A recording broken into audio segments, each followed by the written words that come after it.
한 2년 정도 일하면 꼭 벌 것 같은데요. 처음 10년은 트레이더, 그 다음 10년은 트레이딩 헤드, 그리고 마지막 10년은 한국 대표 이렇게 한 것 같습니다. 제가 이런 생각부터 해봤어요. 투자의 기술이 있나? 만일에 투자의 기술이 있다고 하면 돈 제일 잘 버는 사람들이 누군가 보면 IB 트레이더들이거든요. 과연 그들은 어떤 투자의 기술을 가지고 있는지. 시장 가격은 몇 분 후에 생각대로 돌아와서 이 트레이더는 큰 수익을 내 회사 수익에 크게 기여했다. 이런 경우 IB는 어떻게 할까? 즉시 그 트레이더를 해고한다. 결과적으로 수익이 나고 안 나고는 전혀 고려 대상이 아니다. 이 트레이더는 언젠가는 회사에 예상치 못한 큰 손실을 안겨줄 것이기 때문이다.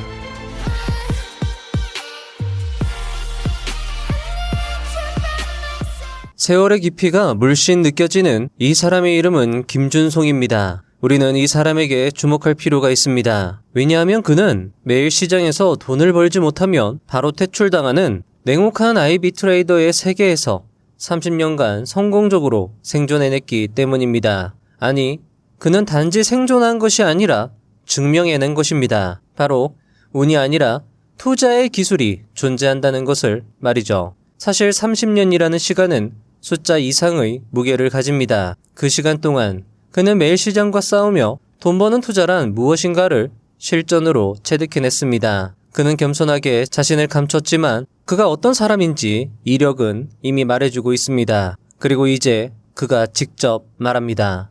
돈 버는 투자의 핵심은 따로 있다. 그 핵심을 정리한 책, 바로 투자의 기술입니다. 저는 이 책의 핵심을 단 2단어로 요약할 수 있다고 생각합니다. 목표 수익, 그리고 해고. 목표 수익, 그리고 해고라니 좀 뜬금없다고 느끼셨나요? 하지만 오늘 이 영상을 끝까지 보신다면 왜 이 2단어가 이 책의 핵심인지, 그리고 해고라는 단어 속에 어떤 통찰이 숨어 있는지 아마 깜짝 놀라실 겁니다. 그리고 이 2단어가 주는 깨달음은 억만금을 주고도 쉽게 얻을 수 없는 배움일지도 모르겠습니다. 특히 오늘 영상의 7번과 8번 내용, IB의 한도 설정, 그리고 한도 설정 절차, 이 두 부분은 오늘 영상의 하이라이트라 할 수 있으니 이 두 내용은 꼭 들어보시면 좋겠습니다. 정말 오늘 내용은 어디 가서 쉽게 들을 수 있는 이야기가 아니었습니다. 이 책을 발견한 것 자체가 큰 행운이었다고 느꼈고, 그리고 그 운을 지금 여러분과 함께 나누고 싶습니다. 서론이 길었습니다. 이 책의 매수와 보유, 탐독을 추천드리며 영상 시작해 보도록 하겠습니다.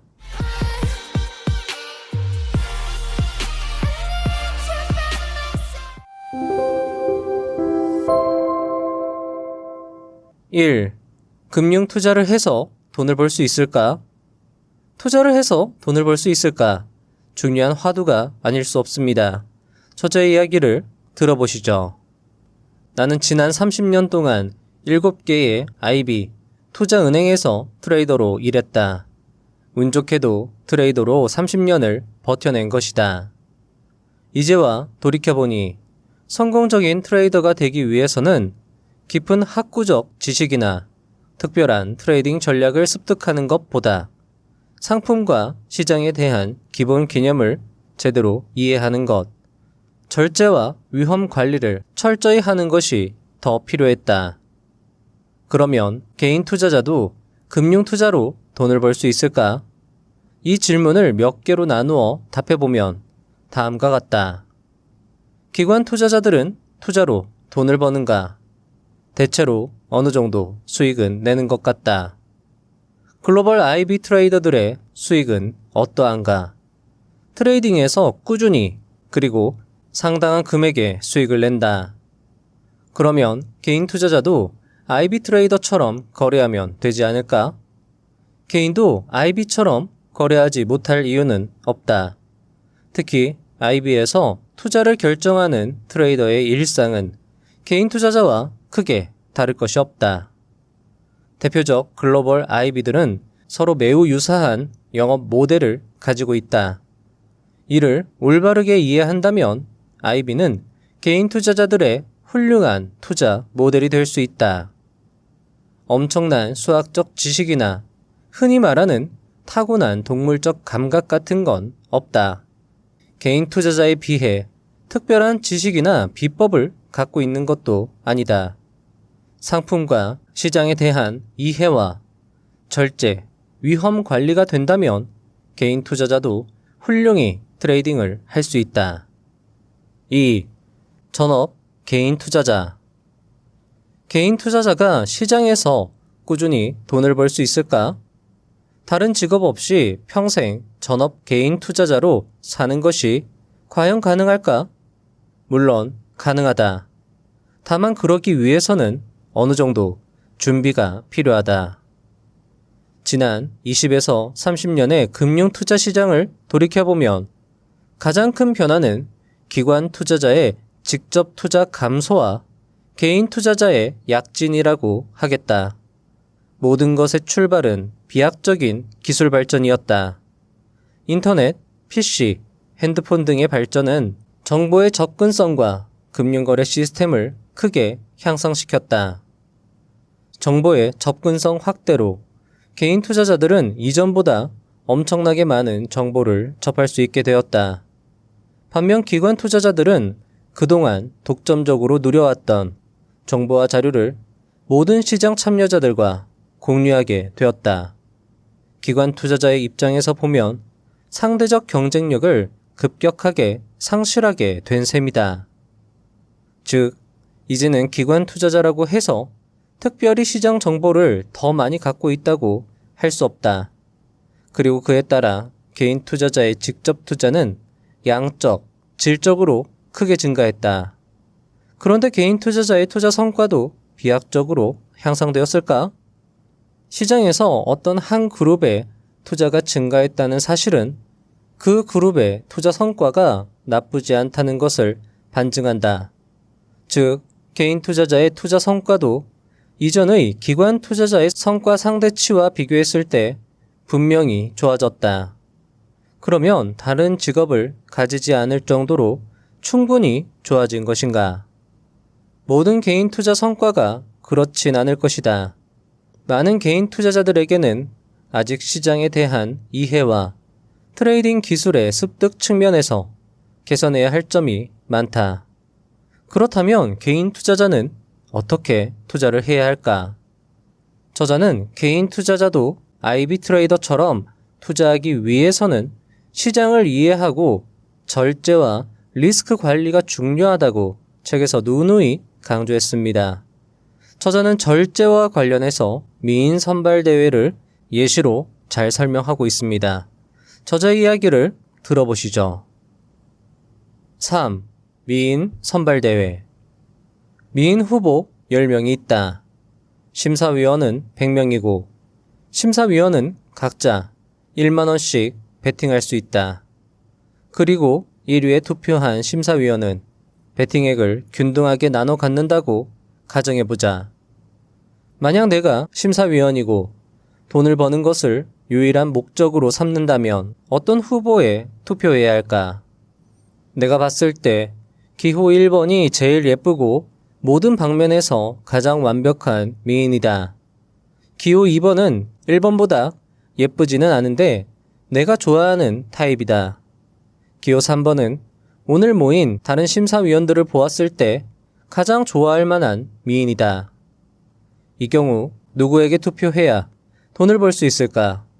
당연히 답은 3번이다. 심사위원들이 3번에 투표할 것이라는 내 예측에 맞았다면 3번이 우승할 것이고 나는 규칙에 의해 돈을 벌 것이다. 객관적 기준으로 미인이었던 1번이나 나만의 기준으로 미인이었던 2번은 내가 돈 버는 것과는 아무 관계가 없다. 그런데 지난 30년 동안 내가 만났던 금융시장의 트레이더들 중 실제로 많은 사람들이 기호 1번이나 2번에 베팅하는 실수를 했다.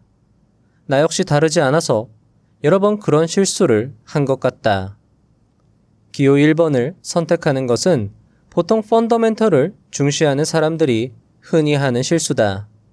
뭐는 맞고 뭐는 틀리고 그러므로 금융시장은 어떻게 되어야 한다는 식으로 접근하는 것이다. 하지만 펀더멘털에 변함이 없어도 주식의 가격은 오르고 내린다. 즉, 시장의 움직임은 다분히 심리적인 것이다. 기호 2번을 선택하는 것은 고집이 센 사람들이 흔히 하는 실수다. 내가 보유한 종목을 나쁘게 말하는 사람이 있다면 참지 못하는 사람이 대표적이다. 뭐가 됐든 항상 한쪽 방향으로만, 내가 좋아하는 식으로만 베팅하는 사람인데 매우 위험하다. 돈을 벌고 싶다면 내 생각은 중요하지 않다. 다른 심사위원들이 좋아할 것 같은 미인에게 투표해야 한다. 이 비유가 말하는 것은 트레이딩을 할 때 사거나 팔고자 하는 상품만 파악해서는 안 되고 이들에게 투표하는 심사위원들의 생각, 즉 시장 참여자들의 생각을 더 중요시해야 한다는 것이다. 즉, 시장의 포커스가 더 중요하다. 금융시장에서 중요한 것은 내 생각이 아니라 남들의 생각이다. 자, 어떠신가요? 미인대의 이론을 창시한 존 메이너드 케인즈는 이것을 2차 추론 게임으로 보았습니다. 즉, 나는 A를 좋아한다가 아니라 남들이 B를 좋아할 테니 나는 B를 선택한다 라는 판단을 내리는 것이죠. 조지 소로스는 이렇게 이야기하기도 했습니다. 사람들이 세상을 보는 방식이 세상의 현실을 바꾼다 라고요. 피터 린치는 주가는 언제나 펀더멘털보다 먼저 움직인다 라고 말했고, 하워드 막스 역시 좋아 보이니 산다가 아니라 남들이 좋아할 테니 먼저 산다를 강조하기도 했습니다. 그렇다면 시장의 포커스는 무엇을 통해 알 수 있을까요? 여기에서 주목할 지표는 바로 거래대금일 것입니다. 거래대금과 관련하여 투자 대가, 고수들의 조언을 정리한 내용이 있는데 저자의 이야기와 연결하여 생각해 보시면 좀 더 도움이 될 것 같습니다. 4. 뭐로 가도 거래대금 큰 쪽에서 놀아라. 거래대금 딸리는 종목, 종일 4에서 50억, 나올까 말까 한 종목을 붙들고 투자해봤자 의미가 없다. 자신이 아무리 공부하고 준비했던 종목이라도 거래대금이 받쳐주지 않으면 무용지물이다. 말은 나면 제주도로 보내고 사람은 나면 서울로 보내라고 했다. 왜일까? 사람이 많이 모이는 곳에서 부대껴야 경쟁력이 생기기 때문이다. 주식도 마찬가지다. 거래대금이 오전에만 수백억이 가뿐히 터진 종목에는 사람이 몰린다. 날고 기는 사람들부터 그렇지 않은 사람들까지 모두 모여 있다. 그런 곳에서 놀아야 실력도 늘고 안목이 생기는 법이다. 고수, 세력, 큰손, 외인, 기관도 함께 몰려 있으니 무섭다고 할 수 있지만 호랑이를 잡으려면 호랑이 굴로 들어가야 한다. 무섭고 두려워도 극복하고 이겨내야 한다. 거래대금 터지는 쪽을 바라보며 늦었다고 생각하고 신경 쓰지 않는 것보다 나도 좀 먹자며 달라붙는 것이 더 나을 수 있다는 것이다. 그렇다고 마구잡이로 달려드는 것이 아닌 그 안에서 자신만의 안목과 수익화 모델을 발견하라는 것이다. 그런 곳에서 버티고 수익을 낼 수 있다면 다른 종목에서도 수익을 낼 확률이 높다는 것이다. 참고로 거래대금이 붙었다는 것은 뭔가 이유가 있거나 뉴스가 있거나이므로 거래대금을 중요하게 살펴야 한다. 따라서 주가 상승률, 거래대금 상위 종목은 계속 참고해야 한다. 다시 말하지만 당일의 중심주, 거래대금이 몰리는 종목에서 놀아야 실력도 수익도 늘 수 있다. 어떠신가요? 내가 좋게 생각하는 종목, 내 생각을 절제하고 거래대금이 터지는 종목, 즉 사람이 몰리는 종목에서 놀아야 한다는 것이 대다수 고수들의 정론이었습니다. 다음으로 10만 원으로 시작해 15억을 번 홍인기 투자자 역시 거래대금과 관련하여 중요한 이야기를 해주는데요. 홍인기 투자자의 저서, 처음부터 시작하는 주식 투자 단타 전략 중 거래대금과 관련된 내용입니다. 5. 거래대금으로 인기 테마 찾기.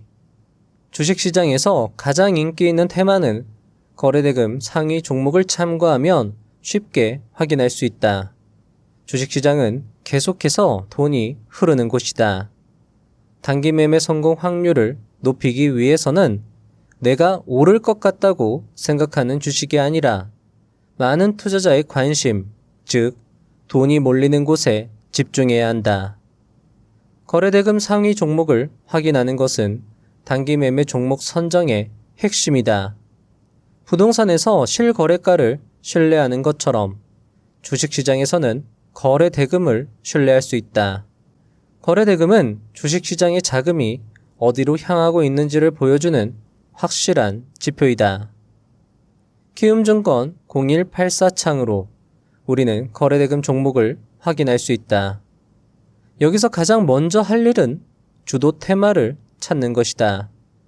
주도 테마를 찾는 순서는 다음과 같다. 첫째, 먼저 거래대금 상위 15위 이내 종목 중 상승률이 5% 이상인 종목을 체크해본다. 상위 15위 이내 5% 상승 종목들이 여러 보이는데 이런 종목들이 같은 섹터 내의 종목이라면 해당 섹터가 오늘의 주도 섹터가 되는 것이다. 만약 15위 이내에서 주도 섹터를 확인하지 못했다면 범위를 넓혀서 30위 이내까지 살펴본다. 이때 주의점은 한 섹터에서 5% 이상 상승하는 종목이 여럿 보이지 않을 때는 매수를 자제하고 지켜봐야 한다는 것이다. 좀 더 지켜보면서 섹터 내의 종목들에 돈이 몰리는 것을 확인하고 매수하는 것이 안정적으로 수익을 내는 비결이다. 수익을 내는 것보다 돈을 잃지 않는 것이 투자의 비결 중 하나이므로 꼭 주도 섹터를 확인하고 매수하는 습관을 들이자. 둘째, 가장 잘 오르는 종목에 집중하자. 주도 섹터를 확인하고 나서 많은 투자자들이 실수하는 부분이 있다. 바로 상대적으로 덜 오른 종목 또는 평소에 관심이 있었던 종목을 매수한다는 점이다. 하지만 돈을 벌기 위해서는 더 많이 오른 종목, 대세를 따르는 투자를 해야 돈을 벌 수 있다. 거래대금 상위 종목을 통해 오늘의 주도 테마가 무엇인지 알아낸 후에는 가장 잘 오르는 종목에 집중해야 한다. 같은 테마로 분류되는 종목 중에서 상승률이 제일 높은 종목을 공략해야 하는 것이다. 투자를 해보면 같은 테마 내에서 안정적인 재무 상황, 저평가 여부는 크게 중요하지 않다. 내가 좋아하는 종목이나 가치에 비해 저평가되어 있다고 판단되는 종목이 아니라 당일 주식시장에서 가장 주목을 받는 종목이 그날 매매하기 가장 적합한 종목이라는 점을 명심해야 한다. 주도 섹터 내에서 덜 오른 종목이 더 저렴해 보이는 것이 사실이다.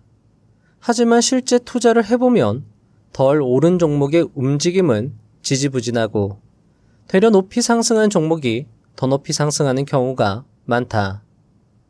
또 하나 주의해야 하는 것은 단기 투자에서는 해당 기업이 이슈와 얼마나 깊은 연관성이 있는지, 저평가된 종목인지, 우량한 종목인지 별로 중요하지 않다는 것이다. 이런 내용을 고려하기보다는 주도 테마의 종목 중 가장 상승률이 높아 많은 사람에게 인기 있는 종목에 집중하는 것이 수익을 낼 수 있는 확률 높은 투자법이다. 홍인기 투자자는 저자가 말한 시장의 포커스에 대해서 좀 더 구체적인 투자 방향을 제시해 주는데요. 마지막 부분에서 저평가된 종목인지 우량한 종목인지 별로 중요하지 않다. 인기 있는 종목에 집중하는 것이 수익을 낼 수 있는 확률 높은 투자법이다 라는 말에서 또 한 번의 배움의 깊이를 더할 수 있었습니다. 항상 내가 매매하는 종목이 거래대금이 몰리는 종목인지 또는 더 높이 상승하는 종목인지 살피면서 매매하신다면 좀 더 확률 높은 트레이딩이 될 수 있을 것이며, 저자가 말하는 것처럼 개인 투자자도 IB 투자자처럼 투자하는 효율적인 방법이 될 수 있을 것입니다. 자, 얼마 전에 있었던 상황 예시를 한번 들어봐 드리도록 하겠습니다. 자, 이때 당시에 프로그램 순매수 상위창을 확인해 봤을 때 알테오젠, 삼성바이오로직스, 리가캠바이오 이런 제약바이오 종목들의 상승세가 굉장히 좋았습니다. 게다가 삼성바이오로직스라는 엄청난 시가총액 종목이 등락률 5.8%를 기록한다라는 건 굉장히 이 종목에 대해서 사람들이 지금 관심을 많이 가지고 있고 높은 가격으로 매수를 하고 있다라는 걸 알 수 있거든요. 자, 그러면 삼성바이오로직스는 5.8% 상승 중이고 리가캠바이오는 15% 상승이었습니다. 그러면 사람들 입장에서는 아무래도 재무 건전성이라던가 우량한 삼성바이오로직스, 조금 더 덜 오른 삼성바이오로직스에 집중을 하기 마련인데, 이건 어떻게 보면 사람의 본능일 수 있습니다. 그런데 되려 리가캠바이오가 훨씬 더 좋은 상승세를 보여줬다라는 것이죠. 보시면 리가캠바이오 같은 경우에 오후 2시쯤 되면 많은 투자 대각 고수들은 시장의 방향성이 어느 정도는 결정된다라고 이야기를 했습니다. 리가캠바이오가 오후 2시에 봤을 때 한 이 정도 상승하고 있었어요. 이때 당시에 프로그램이 계속 매수를 하고 있었고, 잠정 수급을 확인해 봐도 기관과 외국인이 계속 순매수하고 있다라는 걸 확인할 수 있었습니다. 자, 그리고 나서 결과가 어떻게 되었느냐? 리가캠바이오 같은 경우에는요, 오후 2시에 매수했으며 사실 이 위치는 상당히 높아 보이지만 더 상승한다라는 거죠. 삼성바이오로직스는 이 정도까지 상승력을 보여주지 않았습니다. 따라서 여러분들이 주도 섹터를 확인했다. 오늘 제약바이오가 상당히 강하구나, 주도하고 있구나라는 걸 느끼셨다라고 하면 삼성바이오로직스를 매수할 게 아니라 더 높게, 더 강하게 상승하고 있는 리가캠바이오에 집중해야 돈을 벌 수 있다라고 홍인기 투자자 그리고 김준송 투자자님이 강조하고 있는 거죠.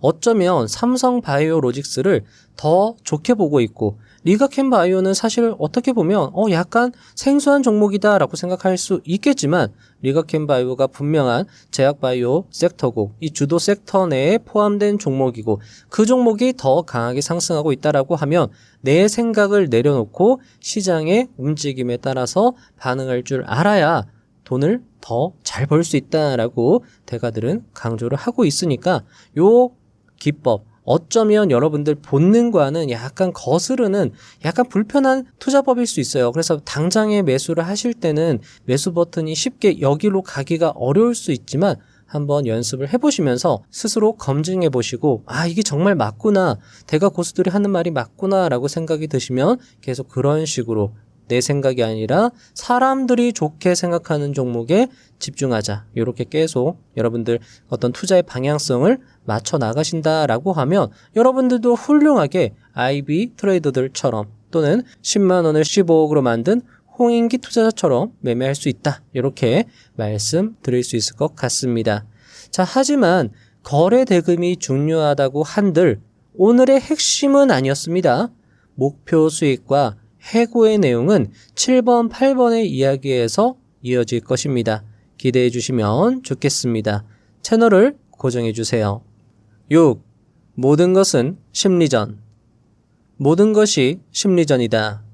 트레이딩을 잘하는 지름길은 자기 심리를 잘 다스려서 마음이 편해지는 것이다. 그래야만 시장을 시장 그대로 이해하고 상품을 제대로 보게 된다. 트레이딩을 시작해서 뭔가를 사거나 파는 순간 공포는 시작된다. 이 공포는 결코 벗어날 수 없다. 이러한 공포를 조금이라도 줄일 수 있는 방법은 철저한 리스크 관리뿐이다. 그래서 리스크 관리의 원칙, 절차, 방법은 미리 정해놓아야 한다.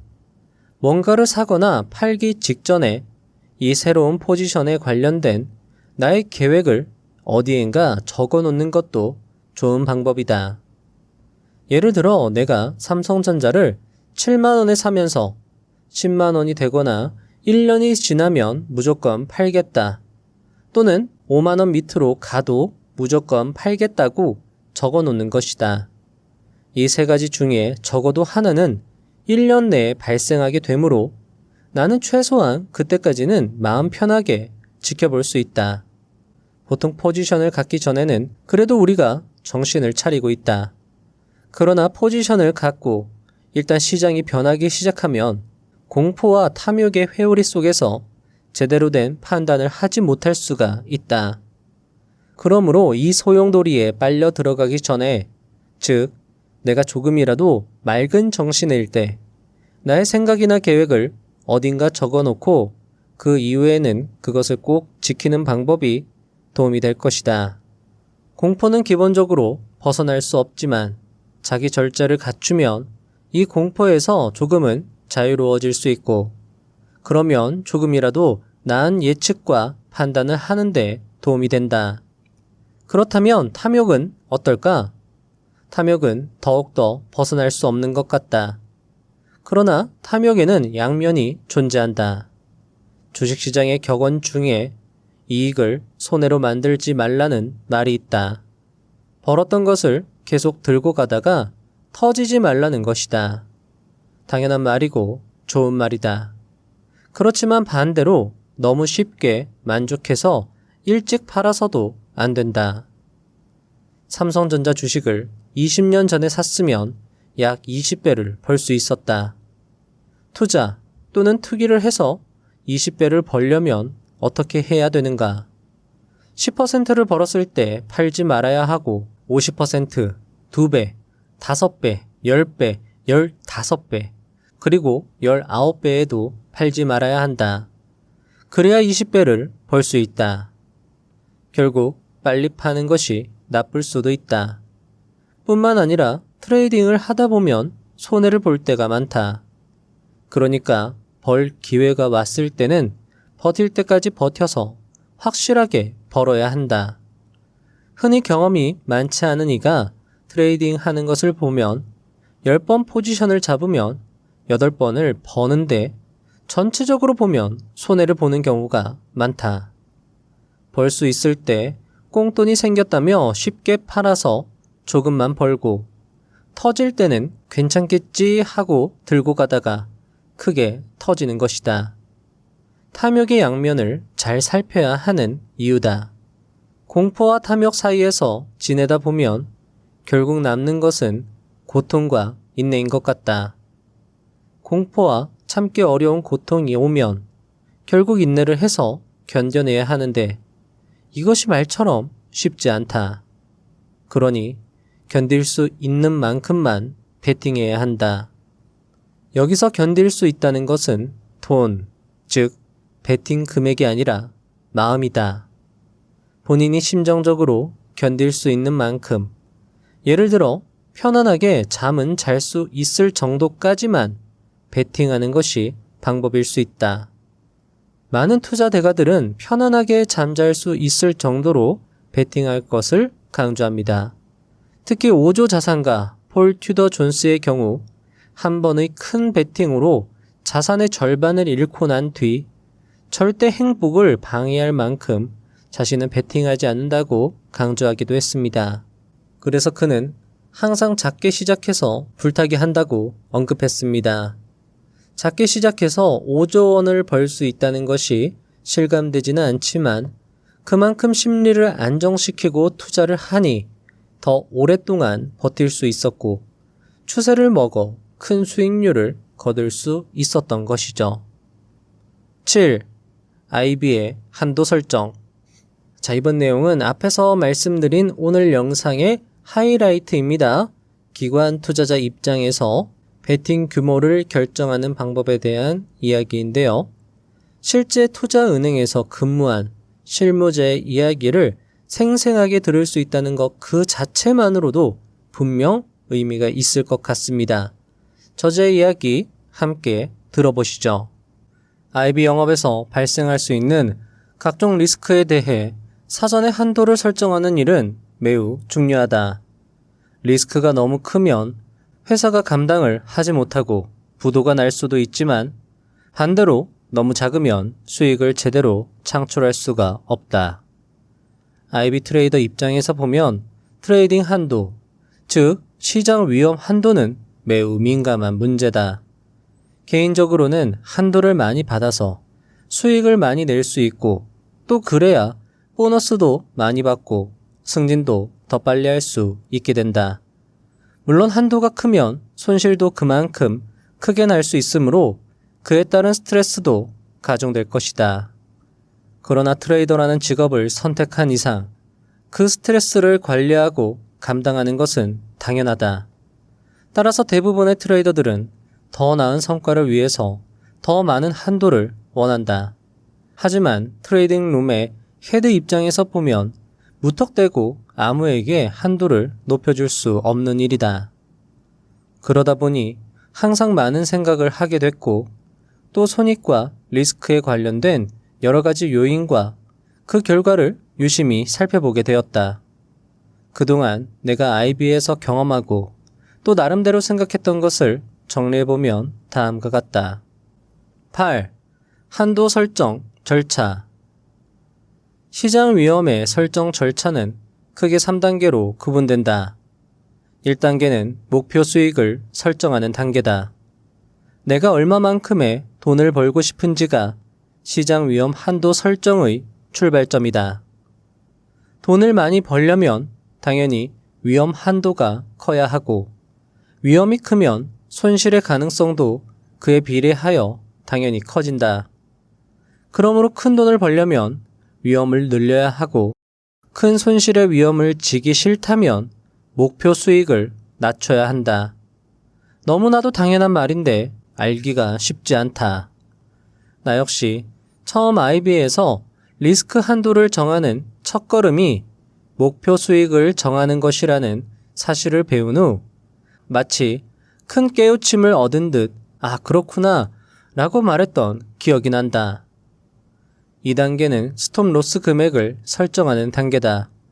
목표 수익이 설정되면 회사가 견딜 수 있는 최대 손실 금액을 정한다. 최대 손실 금액은 트레이더가 손실이 특정 금액에 이르면 더 이상의 손실을 중단한다는 의미로 보통 스톱 로스라고 부른다. 스톱 로스 한도에 도달했는지를 계산하려면 트레이딩 손익 금액을 합산하는 기간이 있어야 하는데 당일 거래에서 생긴 손익을 합산하는 하루 중 한도, 매월 1일부터 손익을 합산하는 월간 한도, 어느 날짜든 그 날짜부터 그전 21일의 손익을 합산하는 롤링 21일 등이 있다. 스탑로스는 트레이더들이 반드시 지켜야 하는 한도이기 때문에 간단하고 이해하기 쉬워야 한다. 이런 의미에서 가장 많이 사용되는 것이 MTD 한도다. MTD는 일단 한 달이 지나면 그 달의 손익은 다 잊어버리고 그 다음 달 1일부터 손익을 새로 누적해서 계산하는 방법이다. 이 방법은 이해하기 쉬우면서도 트레이더에게 매달 새로운 마음으로 시작하게 해주는 장점이 있어서 제일 많이 사용된다. 물론 시작하자마자 첫날 스톱 로스가 될 수도 있다. 이렇게 첫날이든 월 중간이든 스톱 로스가 되면 트레이딩 헤드는 이 트레이더를 월말까지 쉬게 할 수도 있고 아니면 새롭게 한도를 증액시켜 줄 수도 있다.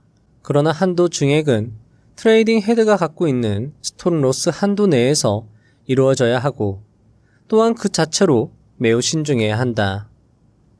그러면 구체적으로 앞서 정해진 목표 수익 금액에서 스톱 로스 금액을 어떻게 산출해야 할까? 여기에는 어떤 수학적 계산은 없고 경험치로 구할 수밖에 없다. 이때 여러 가지 요소들이 고려되어야 한다. 그동안 내가 근무했던 7개의 IB들도 모두 나름의 경험치를 가지고 있다. 그리고 그 경험치는 7개의 사가 모두 비슷했다. 첫째, 최대 연간 수익을 내는 트레이더들은 1년에 평균 2번 정도 스톱 로스를 당한다는 사실이다. 즉, 이 기준보다 스톱 로스를 자주 당하는 트레이더들은 과연 돈을 벌 수 있을까 하는 의심을 받을 것이고, 반대로 더 적게 당하는 트레이더들은 너무 보수적으로 트레이딩을 한다는 평가를 받게 된다는 뜻이다.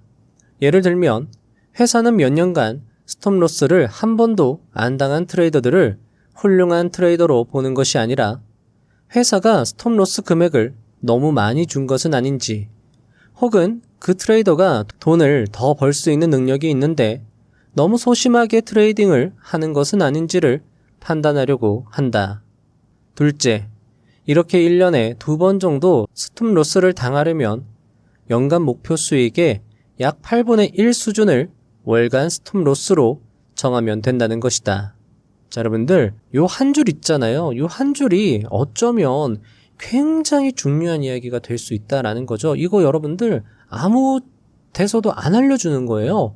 이런 어떤 경험값이라고 했잖아요. 그리고 그 경험값이 글로벌 IB 7개사가 모두 비슷했다. 그렇다라는 건 정말 검증된 어떤 경험치 값이다라고 할 수 있는 것이고, 이걸 여러분들이 만약에 사용한다라고 하면 글로벌 IB 트레이딩 룸에서 일을 하는 사람들만큼이나 어떤 경쟁력 있는 어떤 자금 관리 규칙을 가질 수 있다라는 거죠. 이게 이 책의 굉장히 큰 핵심 메리트라고 할 수 있습니다. 책을 꼭 한번 읽어보시면 좋을 것 같고요. 계속 읽어드리도록 하겠습니다.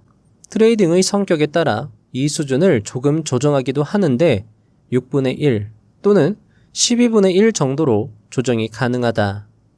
즉, 경험이 많고 매우 유능한 트레이더에게는 수익을 더 많이 낼 확률이 높으므로 한도를 8분의 1보다 좀 더 주고, 경험이 적고 유능하지 못하거나 사고를 자주 치는 트레이더들에게는 한도를 작게 주는 식이다. 3단계는 매매 규모를 설정하는 단계이다. 목표 수익이 결정되고 그에 따라 스톱로스 금액이 정해지고 1년에 2번 정도 스톱로스를 당하는 수준으로 한도를 정한다면 매매 규모는 매매 대상의 변동성을 이용하여 수학적으로 구할 수 있다. 자, 여러분들 어떠신가요? 이 책의 큰 장점은 바로 기관 투자자 혹은 전문 트레이더들의 실무 현장을 책으로 생생하게 느껴볼 수 있다는 것입니다. 사실 이런 이야기는 누군가 아는 사람이 있어야지 겨우 들을 수 있는 이야기인데, 이렇게 책을 통해서 접할 수 있다라는 게 참 좋은 것 같습니다. 아마 어떤 분들은 목표 수익을 잡고 이후 기간별 손절 컷의 규모를 설정한다는 개념을 듣고서 무릎을 탁 치셨을지도 모르겠는데요. 이런 실무적인 팁은 정말 어디 가서 쉽게 배울 수 없는 값진 내용이며, 이런 것들을 간접적으로 경험할 수 있다는 것이 이 책의 큰 장점이었습니다. 여러분들도 책을 꼭 읽어보시면 좋겠습니다. 그리고 여기서 여러분의 이해를 돕기 위해서 앞에서 저자가 언급한 3단계의 사례를 구성해 보았는데요. 도움이 될 수 있을 것 같습니다. 자, 먼저 내가 1년 목표 수익을 5천만 원이라고 설정한다면 스톱 로스는 5천만 원의 8분의 1인 625만 원이 될 것입니다. 즉, 한 달의 수익 손실을 합한 총 계가 625만 원 손실이 난다라고 하면 한 달간 매매를 중단해야 한다라는 거죠. 그러니까 625만 원 손실이 딱 찍히는 순간 싹 다 매도를 해주는 겁니다. 거기서 매매를 끝내는 거죠. 그리고 한 달간 매매를 쉰다라는 겁니다. 그리고 1년에 2번 스톱 로스가 기준인 것이니까요. 1년 총 손실액이 1250만 원 안쪽이라면 리스크를 감당할 수 있는 수준의 투자자인 것이고, 1년 손실이 1250만 원이 넘는다면 뭔가 전략에 문제가 있다고 판단을 내릴 수 있는 것이죠. 이제 매매 규모는 내가 매매하고자 하는 종목의 하루 평균 변동성에 따라서 결정할 수 있습니다. 예를 들어 내가 매매하려는 종목의 하루 평균 변동 폭이 10%라면 스톱 로스 625만 원을 견딜 수 있도록 6250만 원을 매수 종목에 투입할 수 있다라는 것이죠.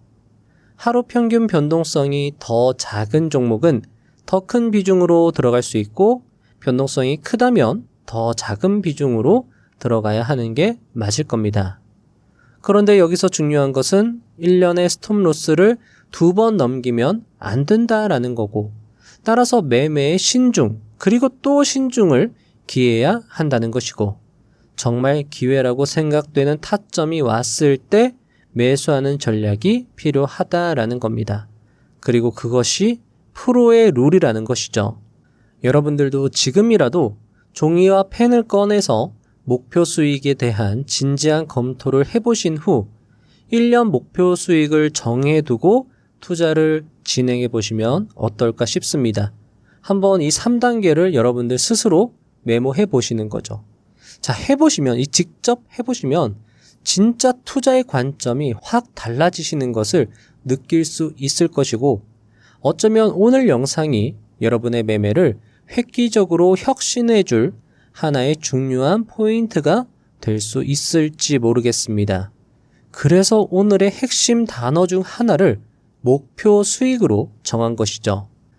그리고 만약 종목이 여러 개인데 어떤 종목은 수익이고 어떤 종목은 손실인데 전체 계좌 월중 스탑로스 금액인 625만 원 손실이 딱 찍혔다, 계좌에 찍혔다라고 하면 어떻게 해야 되느냐? 저자는 이런 경우에 정해진 스탑로스에 도달하면 일단은 수익이든 손실이든 다 일괄적으로 잘라내야 한다고 강조했습니다. 즉, 월중 스탑로스가 결정이 되면 그 기준은 절대적인 것이 되는 것이죠. 따라서 몇 개의 종목은 수익이 300만 원 나고 있고 몇 개의 종목으로 손실이 925만 원이다. 따라서 합계가 손실 625만 원에 도달했다. 그러면 모든 포지션을 정리하는 것입니다. 자, 그럼 이제 여러분은 해고라는 키워드가 궁금해질 수 있을 것 같은데요. 이제부터의 내용은 바로 해고라는 키워드에서 배울 수 있는 통찰의 내용입니다. 함께 들어보시죠. 9. 트레이더의 기본. 스톱로스는 말 그대로 손해가 일정 수준에 이르면 그 손해가 더 이상 발생하지 않도록 스톱시키는 것이다.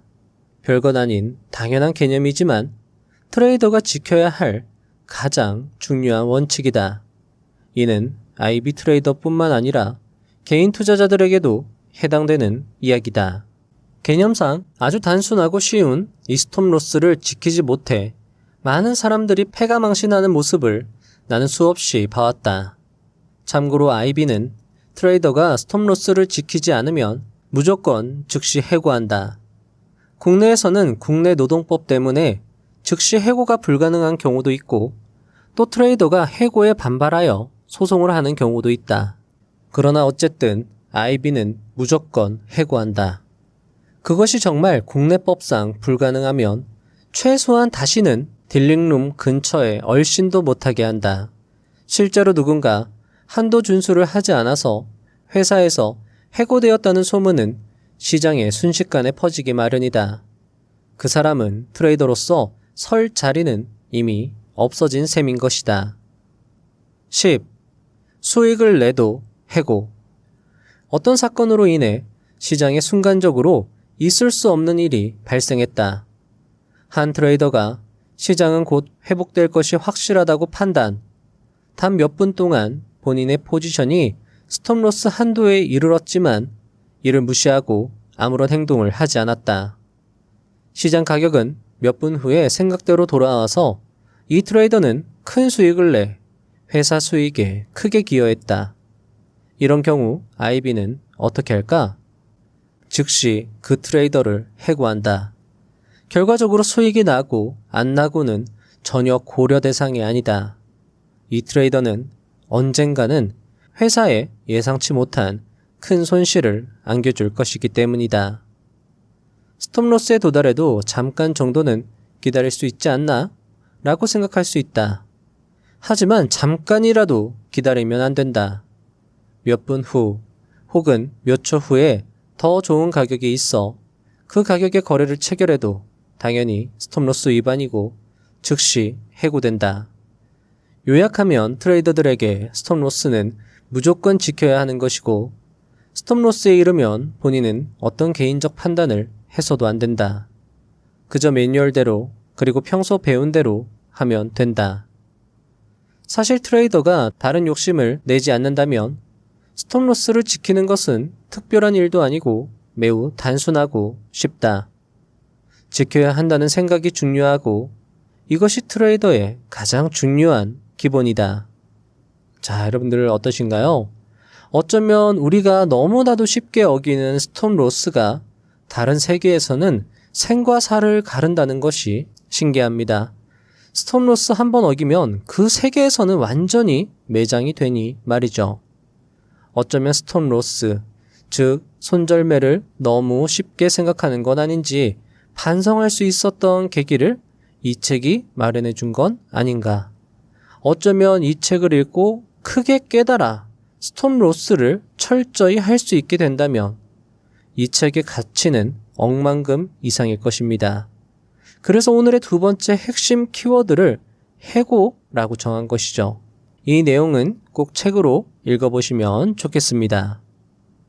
10일, 마음의 평화가 중요. 해당 이야기는 김준송님의 유튜브 채널인 김준송 TV의 내용을 한번 가져와 봤습니다. 역시 큰 도움이 될 수 있는 실전 조언을 말씀해 주시는데요. 함께 들어보시죠. 자, 요 영상의 링크는 고정 댓글란에 남겨두도록 하겠습니다. 비교적 오랫동안 기관에서 트레이딩하고 기관에서 은퇴한 다음에는 혼자서도 트레이딩을 하다 보니 이런 생각이 든다. 어려운 시절. 그러니까 손해가 났을 때 제일 중요한 것은 기관에 있을 때나 아니면 나와 있을 때나 진짜 한 가지인 것 같다. 정말 마음의 평화가 와야 한다. 진짜 마음이 편해져야 한다. 마음이 편하지 않고 막 들떠 있거나 막 짜증나거나 걱정이 과다하면 시장을 제대로 보지 못한다. 그리고 그때 서둘러서 하게 되면 결정은 진짜 좋지 않다. 마음의 평화가 없다면 사람은 극단적이게 된다. 아예 매매를 포기하거나 아니면 몰빵을 한다. 극단적 매매는 대부분 결과가 좋지 못하다. 이렇게 양쪽 끝에 결정을 하지 않으려면 마음이 안정돼 있어야 한다. 이런 마음의 안정을 가지려면 중요한 것은 가지고 있는 그 포지션이 견딜 만한 수준으로 내려와야 한다는 것이다. 견딜 만한 수준은 그때그때 다 다르다. 하지만 어떤 상황에서 견딜 수 없는 포지션으로 가게 되면 견딜 수 있는 밑으로 내려와야 한다. 그걸 내려오지 않고 버티면 그러면 첫째, 너무 힘들다. 사는 게 너무 힘들다. 그리고 그렇게 사는 게 너무 힘들고 괴로우면 시장도 제대로 잘 못 본다. 결국 중요한 것은 자기가 견딜 수 있는 레벨로 내려와야 한다는 것이다. 그리고 중요한 지표가 바로 내가 매매한 후 그 매매가 잠잘 때 머릿속에 그려지지 않고 잠이 잘 와야 한다는 것이다. 만약 자꾸 매매가 머릿속에 그려지고 잠을 뒤척이게 된다면 그 포지션은 견딜 만한 수준이 아니라는 것이다. 그러니 그런 때는 비중을 줄이는 것이 현명한 선택이다. 그리고 이때 다시 생각해 볼 것이 바로 스탑로스이다. 스탑로스는 그때그때 정하는 것이 아니고 미리 정해놓는 것이다. 그리고 그 스탑로스는 꼭 지켜야 한다. 스탑로스는 생각하는 게 아니다. 스탑로스와 관련하여 기법, 원칙 이런 게 많지만 한 가지 정수만 이야기한다면 스탑로스는 생각하는 게 아니라는 것이다. 그냥 기계적으로 하는 것이다. 스탑로스, 즉 손절매를 할 때 이게 맞나? 내가 어떻게 해야 되나? 이런 게 아니라 스탑로스에 가면 그냥 하는 것이다. 생각 없이 그게 스탑로스, 손절이다. 스탑로스는 마음의 평화를 찾고 시장을 다시 보게 한다. 시장은 오늘 하루만 열리는 게 아니라 계속 열린다. 기회는 계속 있으니 생존에 있다면 다른 기회로 손실을 만회하고 더 큰 수익을 낼 수 있다. 마치며 시간 관계상 영상을 여기서 마무리하는 것이 아쉽습니다. 책에는 투자와 투기, 승률과 수수료, 공포와 탐욕을 바라보는 기관 투자자의 관점, 기관 투자자들의 실무 이야기, IB 트레이딩의 영업 모델, 상품의 이해 등 도움이 될 수 있는 내용들이 많았습니다. 이 책에서 주로 다루는 상품은 대부분 파생 상품으로 선물, 채권, 외환 등의 이야기가 주를 이루는데요. 그럼에도 이 책에서 말하는 트레이딩의 본질, 기본과 관련된 이야기는 정말 어디서도 들을 수 없는 값진 내용이었습니다. 책을 읽어보시면 좋을 것 같습니다. 알바트로스 성필규님은 23년 마지막 날에 이런 글을 쓰십니다. 여러분들께 도움이 될 것 같아 한번 읽어드리도록 하겠습니다. 여러분은 인재의 속성이라는 말과 대기만성이라는 말 중 어느 쪽을 신뢰하십니까? 저는 투자 세상에서는 대기만성이라는 단어를 완벽히 신뢰합니다. 저는 이쪽 세상에서 빠르게 치고 간 많은 분들을 알고 있습니다. 정말 몇 분은 너무 빠르게 치고 나갔습니다. 주도주를 적중시키고 몇 번의 상승 하락장을 기가 막히게 맞췄습니다. 98년에서 2002년, 그러니까 아주 오래전 이야기입니다. 미디어의 화려한 조명을 받았고 그분들의 강연에는 인산인해를 이뤘습니다. 저도 그 강연장 어디에서 열심히 받아 적고 있었습니다. 그랬던 그분들이 지금은 모두 시장에 계시지 않습니다. 혹여 지금 너무 빨리 가는 듯 한다면 잠시 살펴보시기 바랍니다. 빨리 가는 이유가 집중 투자와 레버리지에 있다면 이게 언제까지 가능할지 따져보시기 바랍니다. 그리고 집중 투자와 레버리지가 서서히 습관이 됨을 경계하십시오. 제가 만났던 오래전 그 투자 천재분들은 모두 이것으로 끝을 만났습니다. 너무 빠른 길을 찾지 마시기 바랍니다. 대기만성, 이 단어를 믿고 나아가시기를 바랍니다. 중간중간 흔들리는 시기가 아주 길 수도 아주 고통스러울 수도 있습니다. 노력하는 만큼 실력이 쌓이는 것인지 잘 모르겠고 솔직히 그것이 느껴지지도 않습니다. 그리고 실력이 쌓인다고 한들 바로 수익으로 연결되지도 않습니다. 그래서 흔들릴 수밖에 없습니다. 저도 흔들림 속에서 무수한 밤을 지새웠습니다. 흔들림은 흔들림대로 다 받아들이시고 그럼에도 앞으로 밀고 나가시기 바랍니다. 당장에 지금 수익으로 다가오지 않지만 분명히 어딘가에 쌓이고 있습니다. 그 노력이 각자의 임계점을 넘으면 어느 순간 많이 편안해질 것입니다. 흔들림은 흔들림대로 다 받아들이고 그럼에도 불구하고 앞으로 밀고 나가라. 당장 수익으로 다가오지 않지만 분명 어딘가 쌓이고 있다. 노력이 각자의 임계점을 넘으면 어느 순간 많이 편해질 것이다. 집중 투자와 레버리지로 성공한 사람은 그것으로 끝이 나더라. 그러니 너무 빠른 것을 경계하라. 빠른 길을 찾기보다는 그저 나아가라. 가슴속에 새길 말들이라 생각이 됩니다. 저 역시 여러분들이 그저 나아갔으면 합니다.